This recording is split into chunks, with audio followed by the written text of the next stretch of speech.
Hello folks, shintigercurl here, that dude in the straw hat, presenting you with yet another wrestling review. I'm of course joined by my co-host and roommate Joe. Say hi, Joe. He's hyped tonight. Well, it's Monday night. You know what that means? Time for some Raw. Now, last night we finally got the final shape of how WrestleMania will turn out. As we know, Edge was able to retain his World Heavyweight title in the Elimination Chamber match, the first to do so in 5 years. And John Cena succeeded in winning his Elimination Chamber match, so he'll go on to face The Miz, who defeated Jerry Lawler in a very close and very entertaining matchup. Alright, first Cena comes out to a myriad of boos, still riding off the promo that Rock cut the last week, where he pretty much tore him and The Miz a new one. Cena really didn't know how to respond, so he did the only thing that he could do. He dusted off Battle Rap Cena. That's right. Before those of you who don't know and who are new to this, John Cena got his start, got his first big break as a white rapper.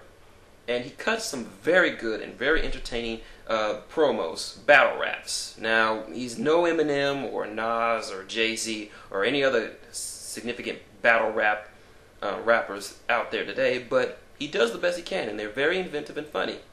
After he became Super Cena, he stopped doing that. So basically, he cut one of the best promos he'll ever cut in like ever. It was very entertaining. It was a lot of punchlines. And it was just awesome to see him cut a battle rap against The Rock. And Rock, you better be careful. Battle Rap Cena is back, and he ain't taking prisoners. Though I will say that all the homophobe jokes that Cena's that put in, come on, man, you're better than that. Even when The Rock did it, he made it sound classy and legitimately funny. So try to stay off the homophobe stuff, okay? First match is between CM Punk and John the Sex Morrison. Now, as you can clearly see, both of them are nursing injuries since they were the second and third longest men in the Elimination Chamber. Morrison pulled off some epic moves in that chamber, and Punk actually got severely injured when he kind of scratched up his leg. So both of them were pretty much limping around. This wasn't a 5-star match, but I really wasn't expecting to after what these two did. They pretty much left it all back in the Elimination Chamber, so they were hurting. I don't care how good of a professional wrestler you are. You get into a giant cage wrapped in 2 miles of chain and made of steel, and going up against some of the best in-ring talent that the WWE has to offer. You're gonna be sore. So, long story short, it was a very short match. Punk wins, and he cut a promo, and he pretty much called Randy out by his entire name. Randall something Orton. Randall Orton. I can't remember his real name. He says that if he wants to go to WrestleMania, you have to go through him, and that if he should stay away from Raw next week, or he will ruin him. Well, you know Randy's not for one to be told what to do, so he jumped CM Punk in the ring and attempted to take his manhood. He escaped, but Punk escaped, and Nexus came down to stop him to jump Randy, but Randy was in real aggro mode. So Punk was like, "No, he'll rape you like a small dog." So that's a pretty good setup for WrestleMania match between these two. Let's see. Next up, next segment, Alberto Del Rio. The excellence of excellence. The essence of excellence.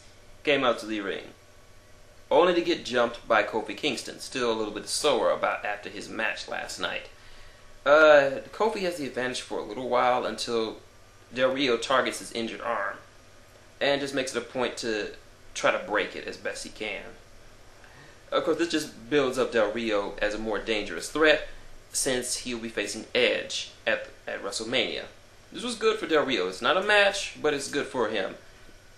So, Senior Edge, be careful, because it is my destiny to win at WrestleManias. Wink. Alright. Next, The Miz comes out. And of course, he calls out The Rock. And he says that he, like everyone else, enjoyed The Rock coming out last Monday. And said, he was like, well, what's The Rock going to say about me? I'm so happy that he said something about me. What is he going to say? And he pretty much repeats what The Rock said about him, saying that he sucks. And he pretty much gets in The Rock's ass and tells him that he's not going to take a back seat to The Rock, and that this is his time, not The Rock's time. The Raw GM chimes in, so that means we have to listen to Michael Cole on The Voice. Anyway, the GM says that he'll deal with The Rock in his own time. GM, you do realize it's The Rock you're talking about, right? I don't think he does.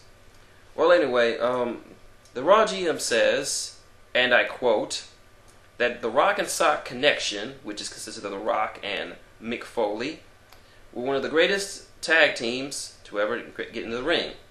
So tonight, it will be a tag team title match between Heath Slater and Justin Gabriel, the new champions from the core, versus The Miz and John Cena. Yeah, normally I would say I would call that FUBAR, but I'll get to that point later. Next up is time for some divas. It's the Divas champion Eve Torres and Gail Kim, yay, versus the Bella Twins. Well, what can I say? Eve and Gail Kim look really good in this match. The Bellas, not so much. I didn't really care for them. So I'll be quick. The Bellas do their twin thing, and they pick up a dirty win. So who cares? The next segment, we finally get to the bottom of the whole 2111 promos they've been showing. And all through the night, they've been having a minute-by-minute countdown to the unveiling of whoever the promos are for. So, the countdown begins, and it's The Undertaker. Everybody knew it was The Undertaker. The Undertaker comes out, taking about 3 hours to get to the ring, like everyone knows he does. No offense, I love The Undertaker. He's from my hometown, Houston, Texas. And before he does anything, it's time to play the game. That's right. The game is back. When he came back on The Undertaker's dime. Ooh. Looks like we got some shit going down, my friends. He gets in the ring, eyeballs The Undertaker, and does his whole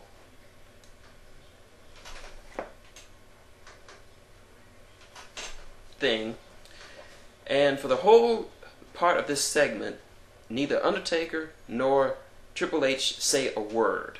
They don't get mic. They didn't pick up mics. They just look at each other and stare.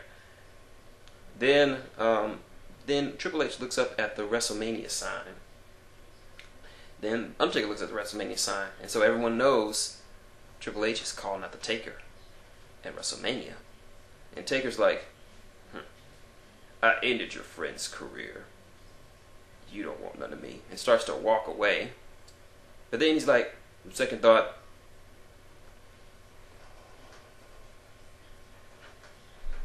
yep. And Triple H responds by giving the good old-fashioned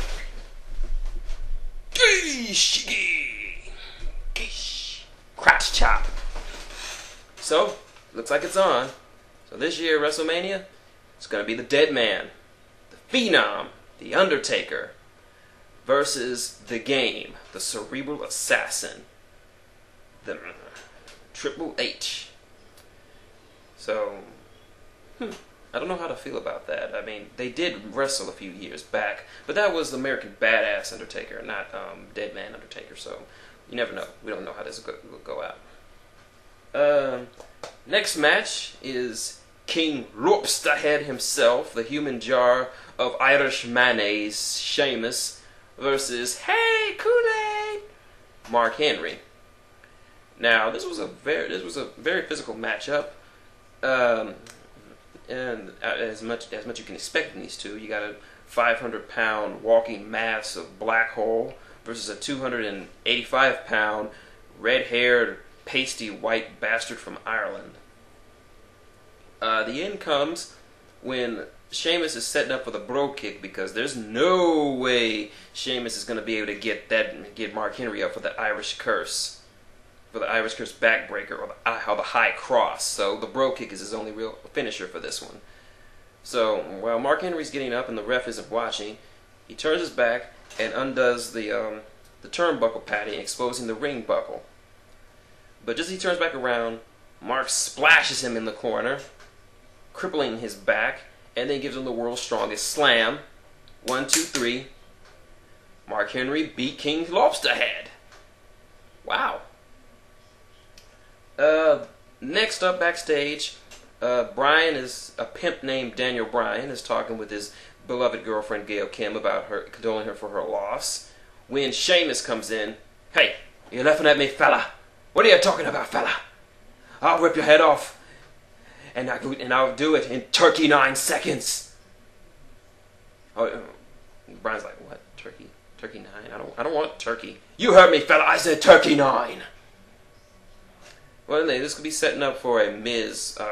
It could be setting up for a Daniel Bryan Sheamus feud, and a lot of people have been wanting to see this but Sheamus has been in the main event picture, and right now Bryan is in the mid card. So one of two things had to happen: either Bryan had to come up to the main event level, which I don't see the WWE doing, or Sheamus had to come down to his level, mid card. So this could be good. Did you enjoy that, Joe? Next up, at last, they finally decided to unveil the next member of the 2011 WWE Hall of Fame class. As we already know, the Heartbreak Kid, Shawn Michaels, is already going to be inducted this year. So who's going to go in this year? I'll give you one clue. And no, I don't mean Lion-O. I'm talking about the real American Hacksaw Jim Duggan. That's right. And this is good for me because Hacksaw is a part of my memories. From back when I was a little kid, I used to watch Hacksaw come out with that big ass 2x4 and just get the whole crowd amped up with his USA chants. Sure, he didn't win a lot of titles, but damn it, you just love Hacksaw Jim Duggan. Oh! And he will be inducted by fellow Hall of Fame inductee, the $1 Million Man Ted DiBiase. That should be interesting. They've had a good feud. They had some good feuds going back in the past, so that's good for me. Oh, let's see. Next up, this is gonna be painful. Michael Cole interviews Jerry the King Lawler. So before he even mentions Jerry the King Lawler, he gets in the ring and says, "I'm gonna do my job as an announcer when I'm not sucking the Miz's cock. I'm a greater announcer than Gorilla Monsoon, and I'm damn sure better than that Alabama redneck Jim Ross." He didn't really say that, but still. Alright. Here's the deal. Cole, you need to shut the fuck up. Because you will never, read my lips, look, never, ever be as good as Gorilla Monsoon, and you damn sure won't be as good as Jim Ross. Because unlike, I called out Gordon Sully too, but Gordon Sully was even before my time, so I can't really say. But Cole, you're right. Your mouth is writing a check your ass can't cash. And payday's coming up soon, brother. So, anyway, after a commercial break, the King comes out. Still not in a good mood, combined with the fact that he lost the match last night to The Miz, and the fact that the week prior, his mother passed away. So, he gets in the ring, and Michael Cole is just like, "How does it feel? How does it feel, King? that you failed, that you failed your poor dead mother. Now I got on TNA's ass about this, and so I'm getting in your ass too about this, WWE. Stay away from the personal stuff. Keep the real drama at home. Now, I know Jerry probably signed off on this since he didn't really talk bad about his mother, but you could see Jerry really wanted to lay his ass out for even mentioning it. But at least we're not making a match around this. At least we have that much. So King grabs him and he says, "If you say one more word about my mother, I will beat your ass." And he's like, "I don't care if I lose my job for not. I'm going to WrestleMania because I'm issuing a WrestleMania challenge to you, Michael Cole." That's right, we've been predicting this for months and weeks, but we finally might see it. Jerry the King Lawler versus the cocksucker Michael Cole. And of course, Cole was like, "You're a senile old man. I'm going to go back here and do my job. And suck the Miz's cock. I haven't done it since last night." And Jerry was like, "Yeah, you little coward. Yeah, that's all you got to do is run your mouth. Man up." And so Michael Cole angrily takes off his earphones, his headset, and takes off his jacket. Now, when Ric Flair does it, you know shit's gonna get real. When Michael Cole does it, it just makes him look like a total wimp. So he's like, "I've had enough," and you know what I'm gonna do? Splash water! So he splashed water in Jerry's face. As soon as Jerry got his wits back with him, within about a second, Cole ran. Oh, I didn't mean he just ran around the ring. I mean he ran out of the building. He ran faster than Kenyans. That's how fast he was going. I mean, I've never seen anyone burn out like that. Yeah, Michael Cole, Jerry the King Lawler just pulled your bitch card. I enjoy watching Michael Cole run for his life. I enjoy Cole being any kind of injuries. I'm gonna enjoy watching Jerry the King Lawler beat you within an inch of your miserable little life, you pencil neck little twerp. And Joe agrees with me. All right, final match tonight, main event: The Miz, John Cena versus Heath, Don't Call Me Wendy, Gabriel Slater, and Justin, I look like Bruce Lee if he were still alive, Gabriel. The Miz actually looked pretty good in this match. He actually did a lot of good chain wrestling. I'm surprised I could see that out of him. But the match only lasted 5 minutes, and surprisingly enough, The Miz and Cena won. So your new World Tag Team Champions are John Cena and The Miz. And as they begin to celebrate, Wade Barrett gets on the mic and he says, "Hold on a minute. Let me get the marbles in my mouth first. Okay. The Corps is going to initiate our rematch clause. We're going to do it tonight. Right now." So then the Raw GM comes in, but since Cole is still running right about now. I think it was last sighted running across the border going into Mexico. So the Raw GM says, "Hey, they want a rematch now? They get the rematch now." So we have a rematch for the World Tag Team titles with Miz and Cena defending against Heath Slater and Justin Gabriel. Now this was a lot longer match than the previous one, and surprisingly enough, the Miz was getting cheered. Not some cheers, the crowd was firmly behind him. Now, as for Alex Riley, you really need to sit your ass down. He tried to help the Miz, but he ran into the big black brick wall known as Ezekiel Jackson. Riley, you couldn't even stop the King. What makes you think you could stop Ezekiel Jackson? Jackson would kill you, rape you, and eat your costume. Punk.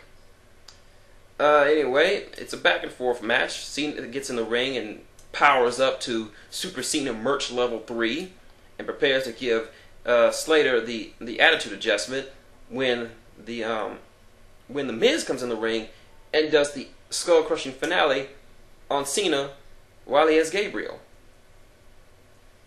I mean, not Gabriel, Slater. So Slater rolls him up, 1, 2, 3, Slater and Gabriel are the new champions. They're 3-time champions now. So, I guess that's it. And that's it. Now, I would be more upset, but that's the thing. Those belts don't matter anymore. So I can get upset over belts that don't have no value. I mean, you had them for months on the fucking joke tag team. Why would they mean anything now? Now, if this happened in TNA or ROH, now as much as I shit on, as I and a lot of people shit on TNA, at least TNA has a tag division. Yeah, as much as I shit on them, they have a decent tag division with with one of the best tag teams, champions, beer money. At least they have a tag team. WWE tag team wrestling is dead there. So those belts are about as worthless and meaningless as the Knockouts tag belts. So I'm not really upset. They were good matches. I'm not really upset that they changed hands. Those belts don't mean anything. Look, this piece of paper is worth more. These are my notes. They're worth more than the WWE tag titles right now. So I don't really care. So, that was Raw. My thoughts? Okay show. The matches weren't really long or very interesting. Had some good promos. But the confrontation between Triple H and the Undertaker was above what you'd expect. Could have done some promo work, but what made my night? Michael Cole running like the little pussy that he is. You still running, Michael? You still running? Huh? Yeah, I know. You keep on running because you can delay it, but that ass whooping is coming. Jerry the King Lawler is ready to cash that check. Yeah. And his fist is going to be deposited straight in your mouth. Yeah. And Joe's going to be happy about it. So anyway, that was Raw. And that's the end of my review. So I will see you next time when we review TNA Impact. Until then, it's a shintigercurl, that dude in the straw hat, and Joe, saying good night, wrestle on.